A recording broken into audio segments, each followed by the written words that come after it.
उत्तर की बर्फीली हवाओं में एक नाम ऐसा भी था जिसे सुनते ही समुद्र शांत हो जाता था और योद्धा हथियार कस लेते थे। उत्तर के समुद्रों के पार, जहां रातें लंबी और सन्नाटा भारी होता है, वहां वाइकिंग्स की एक बस्ती थी, राविक। ये लोग मौत से नहीं डरते थे, लेकिन एक कहानी थी जिसे सुनकर आग के पास भी चुप हो जाते थे।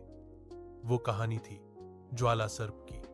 कहा जाता था कि वह 40 मीटर लंबा 7 सिर वाला सर्प है और हर सिर से ऐसी आग निकलती है जो लोहे को भी पिघला दे। सदियों से वह एक जले हुए द्वीप के नीचे छुपा था, पर जिस दिन समुद्र से धुआं उठने लगा, वाइकिंग्स समझ गए अब इंतजार खत्म हो चुका है। बस्ती के मुखिया एरिक द बोल्ड ने 6 सबसे बहादुर योद्धाओं को चुना। उनमें थी फ्रेदा, जिसकी आंखों में डर नहीं, सिर्फ गणना थी। एक प्राचीन पत्थर पर लिखा था, 7 सिर, 7 शक्तियां, एक साथ नहीं, एक एक करके। जहाज जैसे ही द्वीप के पास पहुंचा, हवा गर्म हो गई, समुद्र लाल चमकने लगा। अचानक जमीन फटी। पहला सिर बाहर आया आग की तेज लपटों के साथ, फिर दूसरा, तीसरा, और देखते ही देखते 7 सिर आसमान को घेर चुके थे। आग चारों ओर फैलने लगी। योद्धाओं ने घेरा बनाया। एरिक ने चिल्लाकर कहा, अलग अलग वार करो, एक साथ नहीं। पहला सिर आगे बढ़ा। फ्रेदा ने सही पल पर वार किया। सिर अलग हुआ और आग की लपट बुझ गई। दूसरा सिर गुस्से में झपटा, लेकिन 2 योद्धाओं ने मिलकर उसे रोका। एक और सिर गिरा।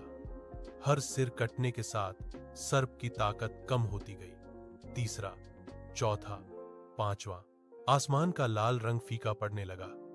छठे सिर के गिरते ही जमीन कांपी। अब सिर्फ एक सिर बचा था, सबसे बड़ा, सबसे खतरनाक। उसने आखिरी बार आग उगली, लेकिन एरिक आगे बढ़ा और पूरी ताकत से वार किया। 7वां सिर भी गिर पड़ा। सन्नाटा छा गया।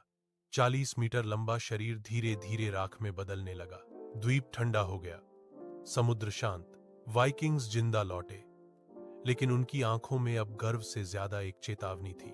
कहा जाता है, उन्होंने सिर्फ एक राक्षस नहीं मारा, उन्होंने उत्तर की सबसे भयानक कहानी को इतिहास बना दिया।